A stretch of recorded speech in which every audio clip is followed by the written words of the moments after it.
So I just wanted to come on here and share my story with you guys. I do want to say that I am not doing this for clout, because I opened up about my story last year around June or July, somewhere up around that time, June, July of last year. And the first thing a person say when you get on the internet to raise awareness about something or to share your story to prevent other people from going through the same thing that you have gone through, the first thing they say is you doing it for clout, or you doing it for any other reason other than you just trying to save a life, or to prevent things from happening. It's never a positive reason why you will open up about your story. So me opening up, like, I don't talk about none of this. I shut down a long time ago, so I don't talk about it. So the simple fact that I am talking about it, it speak volume. God had literally been trying to get me to open up about my story all last year, and I just refused to do it until I started feeling like I was suffering. Like, I felt like God wouldn't leave me alone until I opened up about my story. So when I opened up the first time, honestly, I only opened up so that God could leave me alone. And so when I opened up, I was full of emotions. And I felt like God left me. So the reason why I feel like God had left me during that time is because it's like, I know I heard you tell me to open up about my story. Like, I know I heard you tell me to talk. And the moment I talked, my family started acting weird. They were telling me that I made my family look bad. I had people to delete me from social media. The guy that I was dealing with, he ended up making a video, which I'm going to share the video with you guys as well. But I'm going to share my story first, and then I'm going to share the video that he posted with y'all so that y'all could basically put two and two together. And then so when he made his video, like, it's like nobody is listening to nothing that I'm saying. Everything that comes out of his mouth, they believe it. Like, even the court system, they believe him. Like, so I'm just gonna share my story, and y'all can, I guess I'm gonna let God do what God do.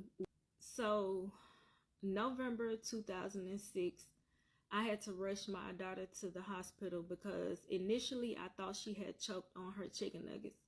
So I'm going to rewind a little bit. The morning of that day, I got up, got me and my daughter dressed so that we can go out and have Mother-Daughter Day. We had been out all day from morning all the way up until the nighttime. So on our way back home, I ended up stopping at Wendy's to get me and my daughter something to eat, because we had been out all day. She had something to eat, like little snacks and stuff and milk, but I didn't have anything, so I ended up stopping to get her something to eat. So when I got home, I sat my daughter in the middle of the floor. The reason why I sat her in the floor, because she didn't have a high chair.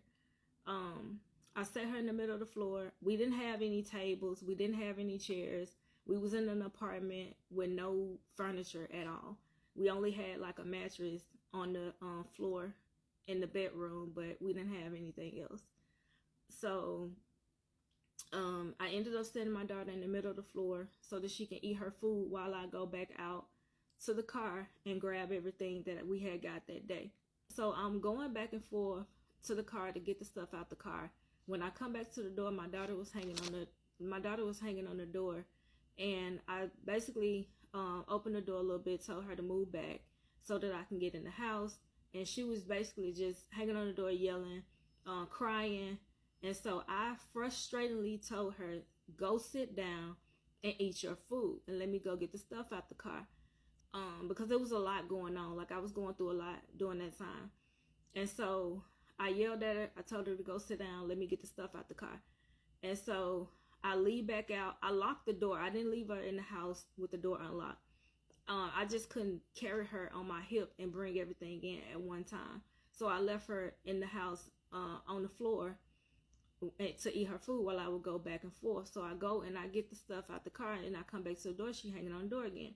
So I open the door, I get in the house, and so I immediately yelled at her because she wouldn't stop crying. And I told her, be quiet. This is why nobody want to keep you, because you're so spoiled. And so she just kept crying and crying and crying. So I set her down, set her back down in the floor for her to eat her food, because I had a lot to do. And I just didn't want to deal with a crying baby at the time. I'm just being honest. Now that I look back on everything and all the times that my baby cried, I know that those cries meant something, but I was too ignorant of a mother to realize that. So, because my baby wouldn't stop crying and I was frustrated, I basically told her, fine, cry, I'ma ignore you. And so as I'm walking to the bedroom to go put the stuff up, I heard my daughter make this weird sound. It was like a gasp. And so initially I thought that she had choked on her chicken nuggets. And so I ran to my baby and I picked her up and I'm like, what's wrong? And then so I'm holding her, I'm like, what's wrong? And then so I rush over to the neighbors so that the neighbors can help me. I just started yelling, beating on their door, yelling, telling them to help me with my baby. And so they asked me what's wrong, like what's going on. I said, I think she choked on her food. And so the neighbors grabbed my baby and they basically immediately started doing CPR. Because the ambulance was taking so long, I basically told the neighbors, and I told the girl that was on the phone, the neighbor, it was the girl and her boyfriend.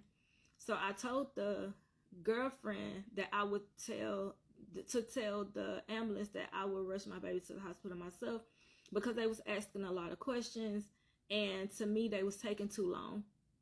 And so the guy, her boyfriend, offered to ride to the hospital with me.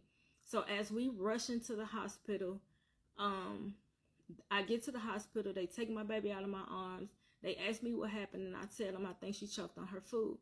And so they go in, they start working on her. The doctor comes out and tell me she didn't choke on her food, she had a seizure. So the nurses go back into the room and continue working on my baby. As I'm sitting on the wall crying, devastated, I'm trying to get in contact with some family members. I'm trying to get in contact with the guy that I was dating at the time. I couldn't get in contact with him. He wasn't answering my text. He wasn't answering my phone call or anything. He never responded to my text, but he ended up coming to the hospital. I had no idea that he was at the hospital. He was basically at the hospital, standing on the wall by the exit door, and I never knew he was there. So as I'm waiting for the doctors to come back out to let me know something, 3 cops approached me and they told me that they need to get a statement from me. And I told them exactly what happened. And so they get the statement, they go somewhere else, they walk away.